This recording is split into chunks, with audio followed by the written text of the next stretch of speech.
What's up everybody, Jason back again with another episode of Vendors, where I sit down and have casual one-on-one conversations with the leading wedding industry professionals. Today I'm sitting down with wedding cinematographer Frank Grumeretz of Turning Point Productions. Let's get it started.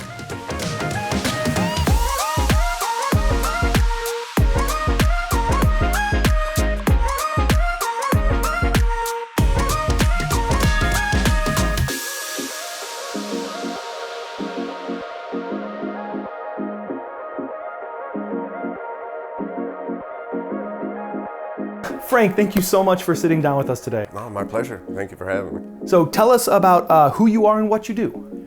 I own Turning Point Productions. We're a photo and video company, mostly video. We started about 12 years ago. One-man shop, kind of thing. And then it kind of grew into, now we have multiple shooters. We handle multiple weddings, and then we added photography. But our main focus is video. As a company, weddings are the majority of what we do. Maybe like 30% of what we do, like corporate stuff. Now it's more promotional or about us videos, all the way to like internal stuff, like training videos and things like that. And then, just being in the community, there's always a pet project that people are working on. And then we do a lot of nonprofit stuff. Mm-hmm. Because you have the ability to do it and you can help a good cause. And at some point, you kind of evolve into like, what's my, where's this going? What's my worth here, and what are you giving back to humanity or to the planet?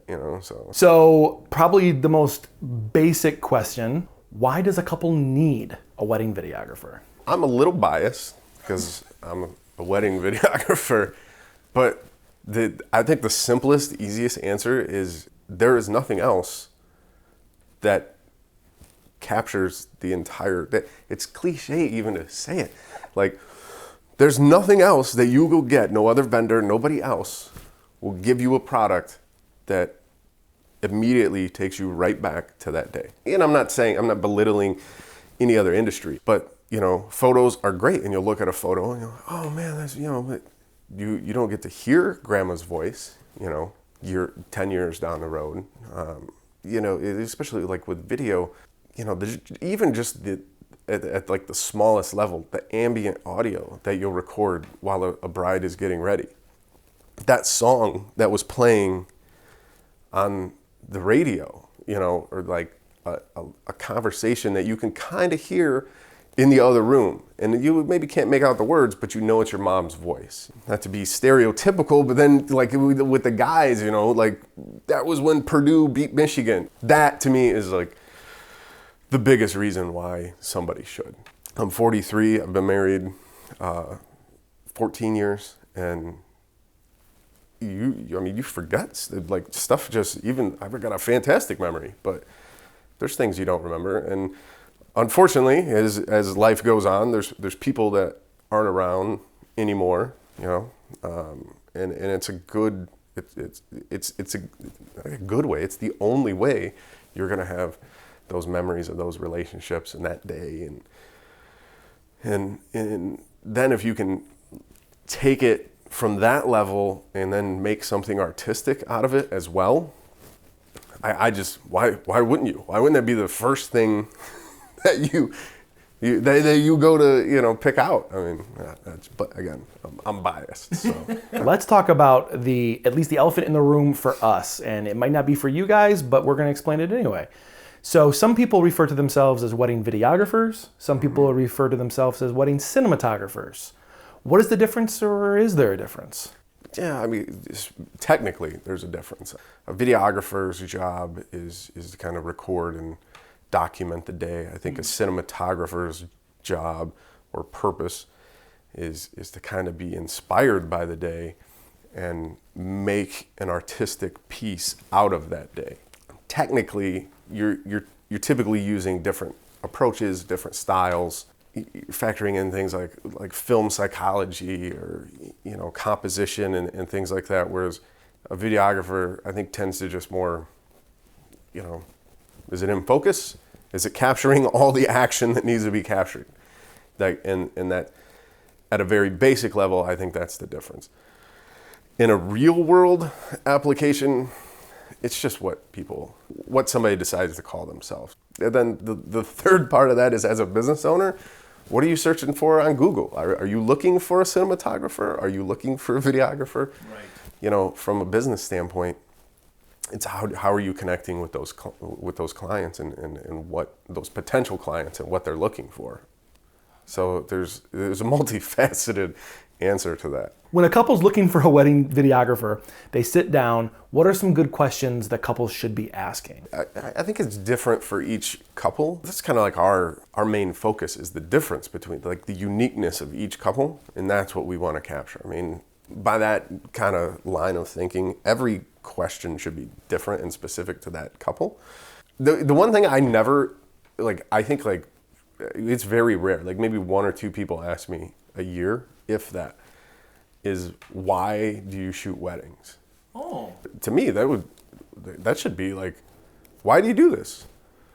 That makes complete sense. Because I've failed at life and there's nothing else to do? Like, is that your answer? Then maybe you're not the right, you know, well, I've been trying to break into Hollywood and Spielberg doesn't call me back. Maybe that's not the guy that you want, but the guy who, you know, who's got an actual answer for that. Or, you know, I do this so I can run my own company, so I can spend time, so I can coach Little League, so I can spend time with my wife and kids. To me, I'd want to know about the passion behind why you're doing this, not necessarily like, and what cameras do you use? Right. That doesn't matter. Right. I mean, ask it, but like, don't put, you know, if the guy's using an old Sony VHS, you know, shoulder thing with, you know, a big 15K light on top. Red flag. Maybe not that guy, or an iPhone for that matter. You know, maybe Which you want to. Is starting to become more a thing. Yeah, I guess I shouldn't say that. You know, maybe you could shoot some. You could. You can shoot some awesome stuff. I don't know if that's an important day. I would maybe get a tripod, but and I would say like length of time in business. You know, do you do this full time? Is it part time? For me, I'm kind of, when I'm asking you questions, I'm kind of getting a psychological profile of you. You should be doing the same thing for me. Do you have business insurance? I mean, I hate to sound like, you know, some stuffy, Wall Street, but dude, you should have business insurance, man. Like that's a big day. There's a lot of stuff going on. There's people, there's children running back and forth. Yep. There's alcohol being served at will to a lot of people. If I was to ask questions, I'd say focus on the why and not so much the how, or just ask them like some random question. Just because you're going to be with this person all day. And for that matter, too, ask them if they're the one shooting. Because like and I always tell people, you know, my shooting days are over. I leave that to the younger, hipper.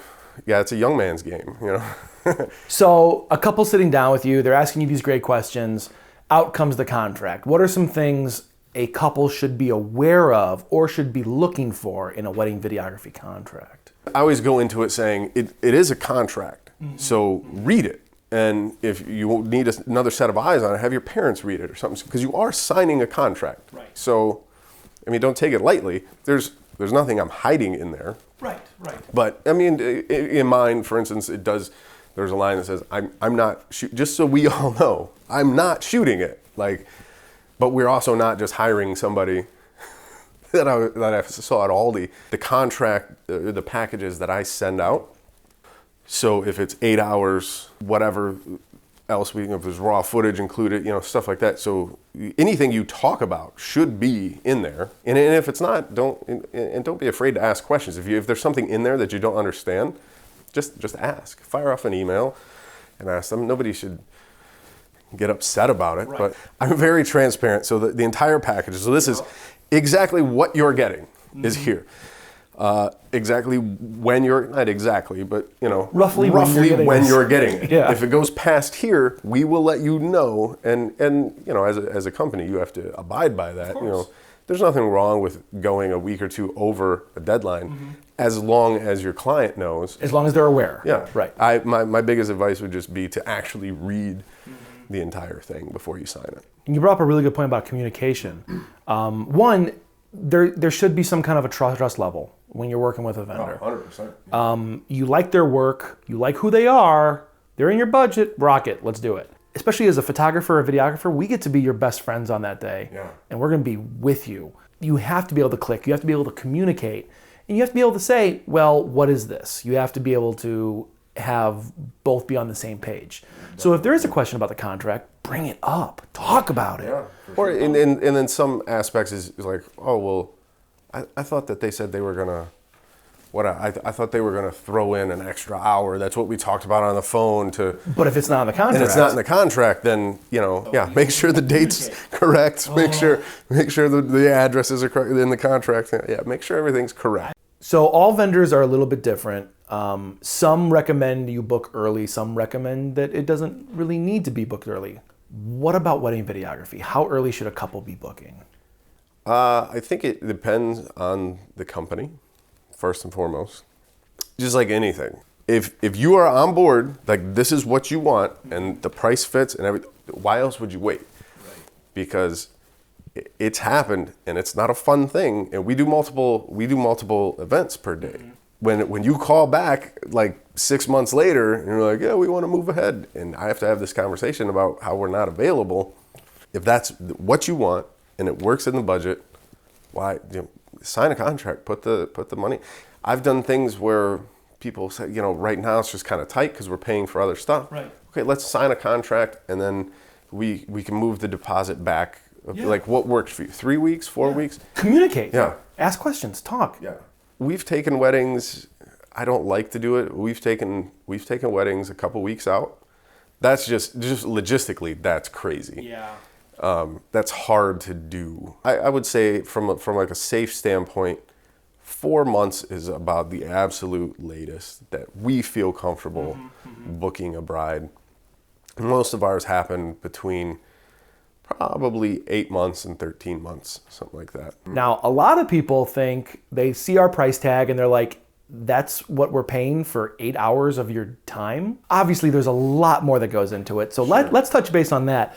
What goes into being a wedding videographer before the wedding day? For us in particular, you get us for 8 hours on that day, but you get 10 to 12 years worth of experience. And that's an easy one. Like, we've shot 400 weddings and blah, blah, blah. And there's something warranted there, and that should be stated. But the experience of getting out of you what I need to get out of you to make this film without it feeling like I'm trying to get something out of you. You know what I mean?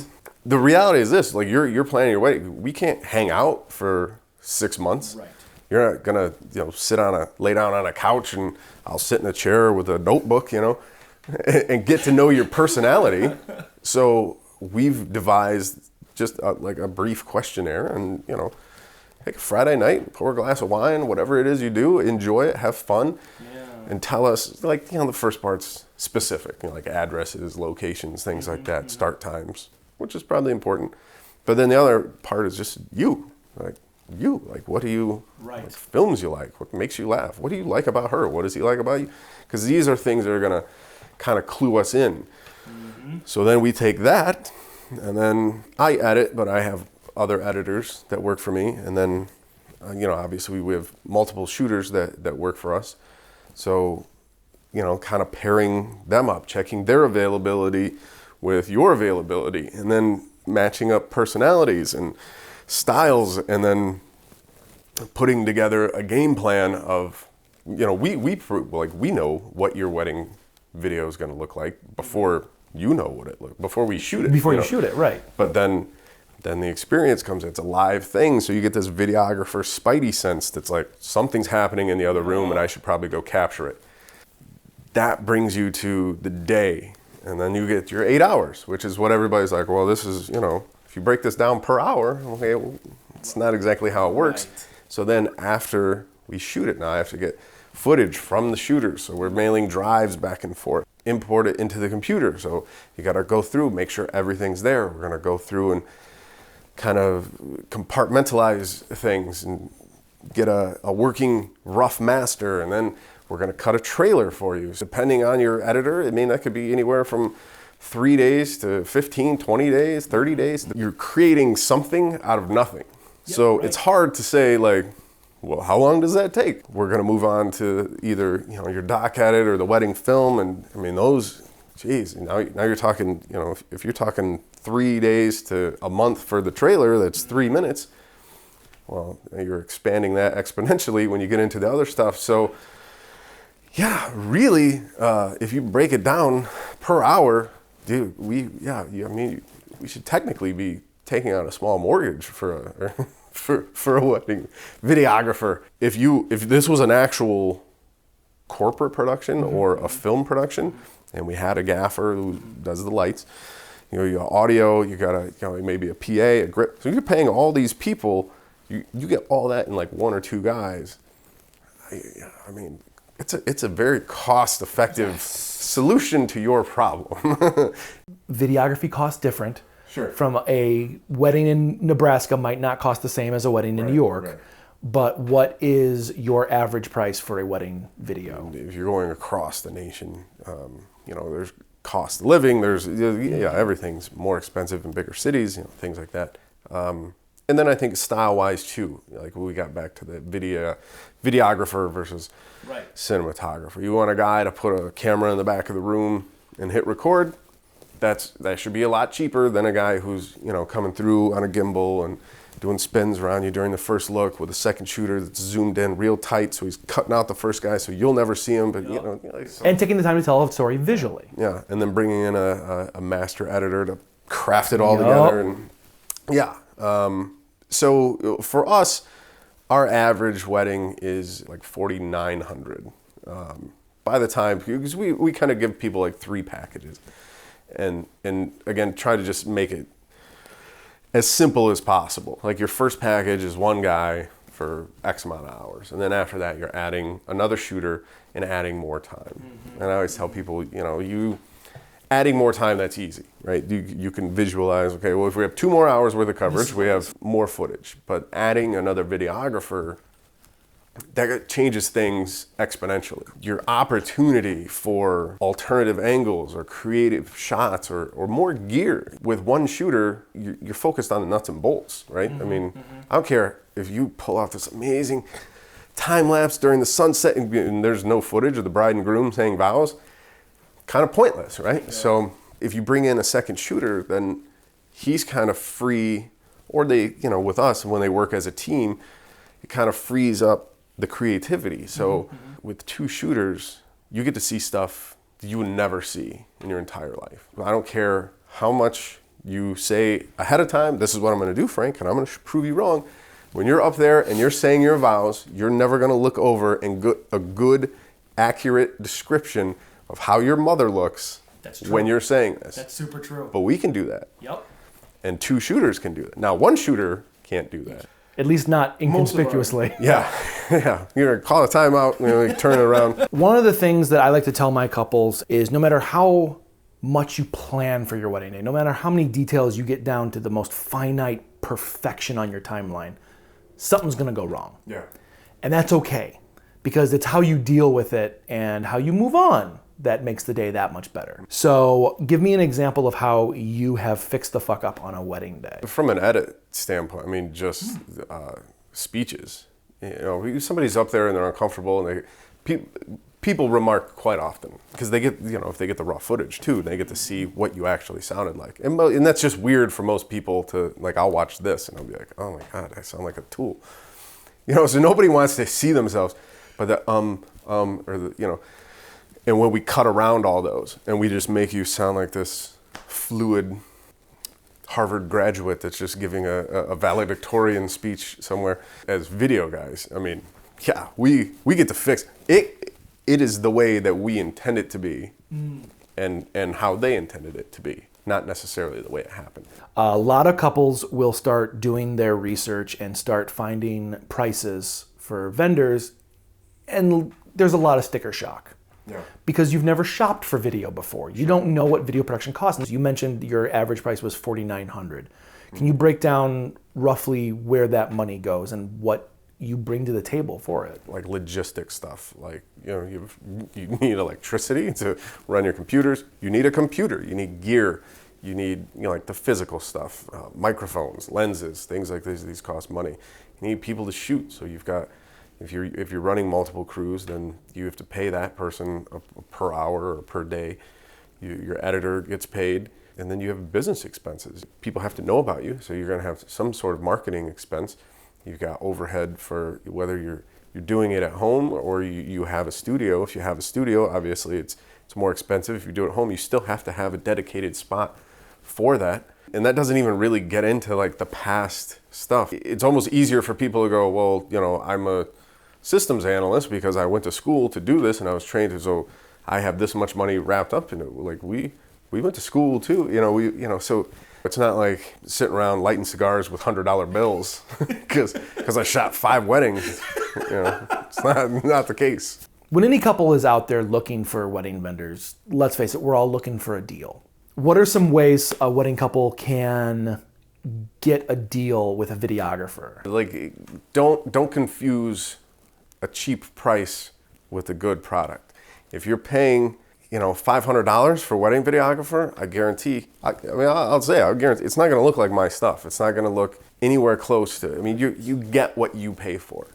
That being said, if we're comparing apples to apples, if you're comparing a filmmaker to a filmmaker versus like a filmmaker to a commodity or a box of cereal, like I'm not talking about that stuff. Yeah. Obviously, off-season stuff, I'll give discounts on. Friday, Sunday weddings. We just shot a Monday wedding yesterday. So November to April. Don't call me and say that you're really looking to try and do things on a budget and you're getting married in the middle of June. Right. Like you're not trying to do things on a budget. No, you at peak there. Yeah. I think the gray area is if you have this crazy, unique wedding that I've never shot before, yeah, I'm not as quick to give discounts as I am to, like, I'm going to give you an extra hour. Yeah, right. That's still a deal. Yeah, definitely. You're still saving $300-400 right there. And maybe an extra hour, or maybe did you want the raw footage? Did you want an extended cut? Like, I'll wheel and deal with those kind of things a little more favorably than I will to just, I'll give you $200 off. Like, but at the end of the day, it's a business, and I'm here to make things work. So. Right. Frank, thank you so much for being with us today. It has been not only educational, but an absolute blast talking with you. Yeah, this has been a lot of fun. Thanks for having me. This is great. We should do more of these. I'm totally down. If someone were so inclined to reach out to you, to pick your brain, to ask you questions, or to book with you, what's the best way they can get a hold of you? Our website's weddingphotoandfilm.com. Facebook, Turning Point Productions. You Google Turning Point Productions, maybe you'll come up with an airplane propeller company, and then maybe the third one down will be us. So Instagram at Turning Point Video, Twitter, we got all the social media things that the kids are doing these days. So we're not hard to find. TurningPointCinema.com, TurningPointVideo.com. We've got all the, I've never given up an actual web name over the years. Like, I've never given up a domain name. I always keep it and just forward it. So yeah, we're out there. You can find us. Dude, thank you so much. I really appreciate everything. For sure, man. We hope this episode of Vendors helps you on your wedding planning. Be sure to like, follow, subscribe, and to share to make sure you and your fellow planning couples don't miss a single episode. If you enjoyed watching this video, be sure to check out our entire conversation in the podcast. Be sure to check out all of our episodes about these amazing wedding industry professionals. We'll see you next time on Vendors. Vendors is produced and edited by Night Owls Media. More information can be found at nightowlsmedia.com.